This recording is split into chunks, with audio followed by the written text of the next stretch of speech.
여러분, 오늘 바로잡아드릴 상식이 있습니다. 떡국, 칼국수, 수제비. 여러분, 명절 아침마다 떡국을 드시고 나서 혈당계를 보셨을 때 180, 200, 심하면 230까지 올라가는 것을 보신 적 있으신가요? 많은 당뇨 어르신들이 그 숫자를 보시고 떡국은 이제 영영 못 먹는 음식이 됐다고 생각하십니다. 전주에서 살고 계시는 오승환 어르신 이야기부터 드리겠습니다. 올해 70세이신데요. 9년째 당뇨를 앓고 계십니다. 작년 추석 때 가족들이 모여서 떡국을 끓이는데 어르신만 혼자 다른 음식을 드셔야 했습니다. 손주들이 할아버지는 왜 안 드세요? 하고 물었을 때 어르신이 뭐라고 대답하셨을까요? 나는 당뇨가 있어서 못 먹어 라고 하셨습니다. 그런데 올해는 달랐습니다. 오늘 제가 알려드릴 방법으로 떡국을 드셨더니 혈당이 142까지밖에 올라가지 않았습니다. 여러분처럼 손주들과 같은 상에서 같은 음식을 드실 수 있었습니다. 오늘 바로잡아드릴 상식이 있습니다. 당뇨가 있으면 떡국, 칼국수, 수제비를 평생 못 먹어야 한다. 여러분, 이것은 반쪽짜리 사실입니다. 끊는 것이 아니라 함께 먹는 것을 바꾸면 됩니다. 여러분, 오늘은 왜 떡국이 혈당을 올리는지, 어떤 채소를 어떻게 함께 드시면 혈당 상승을 막을 수 있는지, 그리고 절대 하시면 안 되는 실수들까지 모두 말씀드리겠습니다. 먼저 왜 떡국, 칼국수, 수제비가 당뇨 어르신들에게 특히 더 위험한지 정확히 알아야 합니다. 이것을 모르시면 나중에 드릴 방법을 제대로 활용하기 어렵습니다. 여러분이 꼭 아셔야 할 3가지 이유가 있습니다. 첫 번째 이유는 재료 자체입니다. 떡은 맵쌀로 만들고 칼국수와 수제비는 정제 밀가루로 만듭니다. 이 재료들은 우리 몸에 들어가면 거의 대부분이 빠르게 포도당으로 바뀝니다. 연세대 세브란스 병원 영양팀 연구에 따르면 공복 혈당이 110이었던 당뇨 환자들이 떡국 한 그릇을 드신 뒤 1시간 만에 혈당이 평균 100 이상 올라왔습니다. 두 번째 이유는 식감입니다. 뜨거운 국물 속에 잠긴 떡과 면은 부드럽습니다. 씹는 횟수가 줄어들 수밖에 없습니다. 하버드 의대 당뇨 연구팀 실험에 따르면 같은 양의 탄수화물을 부드러운 음식으로 드신 그룹은 딱딱한 음식으로 드신 그룹보다 혈당이 42% 높이 올랐습니다. 씹는 횟수가 줄면 소화와 흡수 속도가 빨라지고 그만큼 혈당이 급격히 치솟기 때문입니다. 세 번째 이유는 뜨거운 국물입니다. 뜨거운 국물은 우리 위장의 혈류량을 증가시켜 영양소 흡수 속도를 높입니다. 차가운 음식보다 뜨거운 음식이 소화 흡수가 23% 빠르다는 연구 결과도 있습니다. 이 3가지가 합쳐지면 혈당 폭탄이 됩니다. 그런데 혈당이 오르는 것이 왜 이렇게 위험하냐고 물으실 수 있습니다. 혈당이 140 이상으로 계속 유지되면 포도당이 우리 몸의 단백질에 들러붙는 당화 최종 산물이 쌓입니다. 대한당뇨병학회 자료에 따르면 당뇨 합병증의 73%가 이 물질 때문에 생깁니다. 혈관 벽에 쌓이면 혈관이 딱딱해지고 좁아집니다. 눈에 혈관이 막히면 실명으로 이어질 수 있고 콩팥 혈관이 망가지면 투석을 해야 할 수도 있고 뇌 혈관이 막히면 뇌졸중이 옵니다. 이것이 다 떡국 한 그릇에서 시작될 수 있다는 뜻입니다. 혈당 180 이상으로 올라가는 식사를 일주일에 2-3번씩 반복하시면 5년 안에 합병증이 올 확률이 상당히 높아진다는 서울대병원 추적 연구 결과가 있습니다. 혈당이 180 이상으로 올라가는 식사를 일주일에 2-3번씩 반복하시면 5년 안에 합병증이 올 확률이 상당히 높아진다는 서울대병원 추적 연구 결과가 있습니다. 당장은 아프지 않습니다. 그냥 혈당이 조금 높은 것 같은 느낌만 드실 뿐입니다. 그런데 그 시간 동안 우리 혈관이 조용히 망가지고 있는 겁니다. 특히 우리 50대 이후 우리 세대는 자식 키우느라 건강관리를 뒤로 미뤘습니다. 젊었을 때부터 쌓인 것들이 이제 나타나기 시작하는 것입니다. 손주들과 오래 함께하고 싶으시다면 우리 자식들에게 짐이 되지 않으시려면 지금부터 혈당 관리를 하셔야 합니다. 그래서 많은 분들이 떡국과 칼국수를 영영 끊어버리십니다. 그런데 저는 30년 동안 당뇨 환자분들을 보면서 느낀 것이 있습니다. 완전히 끊는 것이 과연 평생 가능한가? 명절마다, 가족 모임마다, 추운 겨울날 따뜻한 칼국수가 생각날 때마다 무조건 참기만 하는 것이 답일까? 저는 아니라고 생각합니다. 먹되 똑똑하게 먹는 방법이 있습니다. 그것이 바로 채소입니다. 채소가 우리 몸에서 채소가 해주는 역할이 세 가지입니다. 첫째, 식이섬유가 포도당 흡수 속도를 늦춰줍니다. 채소를 먼저 드시면 식이섬유가 위장에서 그물처럼 퍼지면서 이후에 들어오는 포도당이 천천히 흡수되게 만듭니다. 존스 홉킨스 의대 연구에서 식사 전에 채소를 먼저 드신 그룹은 식후 혈당이 평균 32% 낮게 나왔습니다. 둘째, 항산화 작용과 항염 작용입니다. 채소 속 우리 몸의 항산화 성분들이 당화 체종 산물이 쌓이는 것을 막아주고 혈관의 염증을 줄여줍니다. 셋째, 인슐린 저항성을 개선합니다. 서울대 식품영양학과 연구에서 8주간 매 끼니마다 채소를 먼저 드신 그룹의 인슐린 저항성 지수가 평균 27% 개선되었습니다. 채소를 꾸준히 드시면 단순히 혈당을 낮추는 것을 넘어서 우리 몸이 달라지기 시작합니다. 우리가 같은 양의 떡국을 드셔도 혈당이 덜 오르는 몸으로 바뀌는 것입니다. 물론 채소만으로 당뇨가 낫는 것은 아닙니다. 하지만 우리 식습관을 바꾸면 약의 효과도 더 잘 나타나고 합병증 위험도 줄어듭니다. 영국 뉴캐슬 대학교 연구에서 당뇨 발병의 68%가 건강하지 않은 식단과 관련이 있다고 발표했습니다. 우리의 식습관이 당뇨 관리의 핵심이라는 뜻입니다. 자, 그렇다면 여러분은 어떤 채소를 어떻게 드셔야 할까요? 떡국, 칼국수, 수제비와 함께 드시기 좋은 채소 7가지를 알려드리겠습니다. 먼저 기본으로 꾸준히 드실 채소 3가지입니다.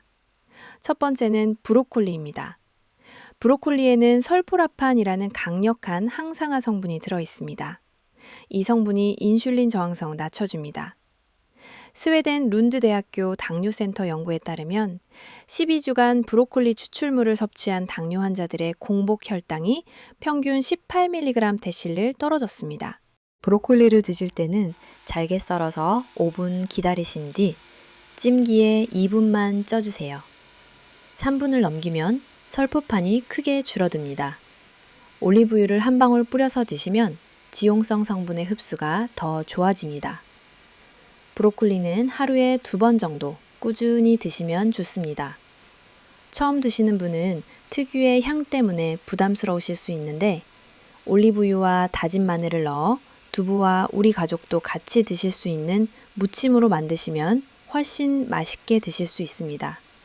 이 조합은 항산화 성분 흡수율을 높여주고 단백질도 함께 챙길 수 있어서 혈당 관리에 매우 좋습니다.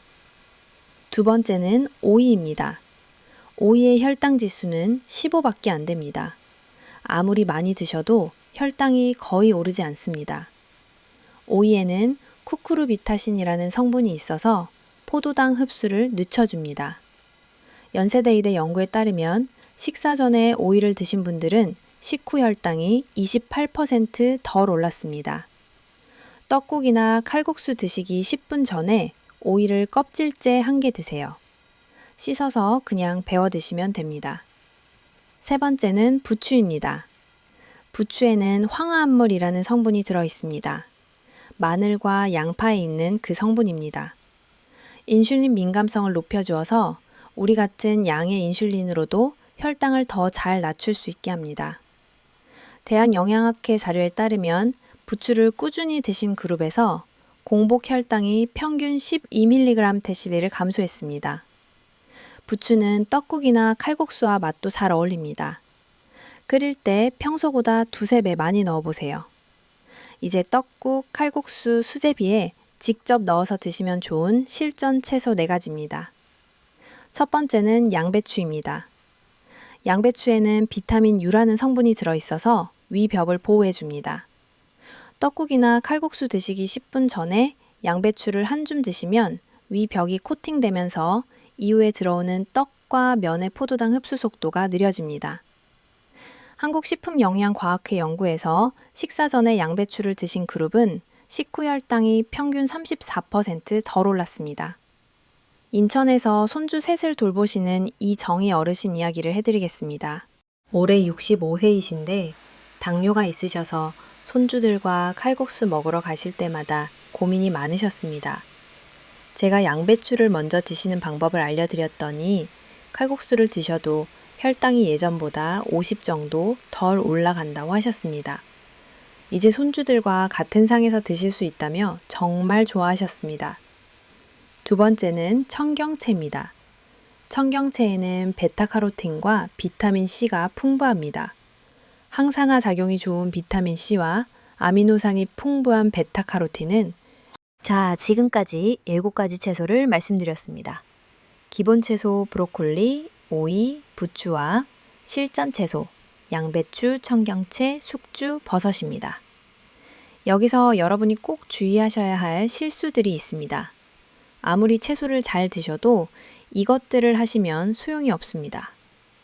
첫째, 탄수화물을 겹쳐서 드시면 안 됩니다.